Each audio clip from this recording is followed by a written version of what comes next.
So everybody's talking about the multiverse, and my boys and I had such a blast watching Doctor Strange and the madness of the multiverse. I loved what they did in that film, and I loved the themes. I mean, it was silly, but actually the depth that Scarlet Witch's character brings to how I would guess selfishness and evil can really twist our hearts into things that we didn't even want to become. They did such a good job. It was so much fun. But the multiverse is something that everybody's been talking about even before Doctor Strange. And what's really cool is that the writer for Doctor Strange graduated from the same university that I went to, and we would talk about the multiverse in a different way, because when we talked about the multiverse, we were thinking of it through a Jesuit philosopher, I think from the 15th, 16th century, named Louis Molina.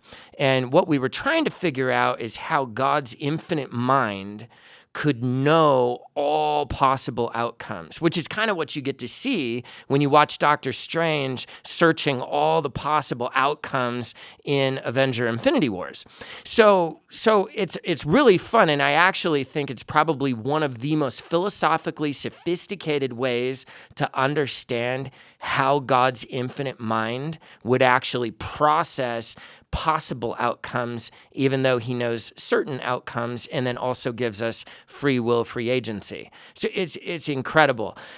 But now we see the multiverse being used in an almost religious way by people who absolutely do everything they can to deny the possibility of God's existence. So when it becomes so evident that the universe has an origin point. I mean, we can see the evidence and the echoes of the expanding universe if we just look at some of the red shift in stars as they continue moving out, where it's like everything's moving from a central point.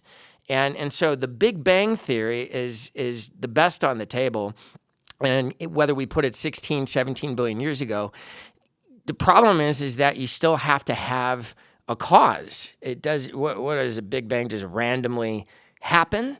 And this is where, when we begin to ask, well, what caused the Big Bang, or how did the Big Bang come to be? What event was prior to the Big Bang? Because we have zero evidence in the world that we live in to see things that just pop into existence out of nothing. We don't have evidence. A Coke can just pops into existence on the freeway. A house just pops into existence. Like, things don't do that. So the religious move from philosophers is to say, oh, well, actually, all the universes exist simultaneously, and we just happen to live in this one, but all the possible universes that could ever exist actually do exist. The problem with this is that there's actually zero evidence for it whatsoever. And it takes as much faith, if not more faith, to believe in a multiverse being the answer to reality and even the why to how we got here than it would be to believe in an intelligent designer or an uncaused causer. So multiverse is a lot of fun, and it actually was a very, very helpful way for the philosophers to explain how God could process all the infinite, well, not infinite, but all the possible outcomes of free will creatures, and yet still truly give us freedom and moral culpability in our personal responsibility in the choices that we made, but he could still guide and navigate and orchestrate the choices that we do make.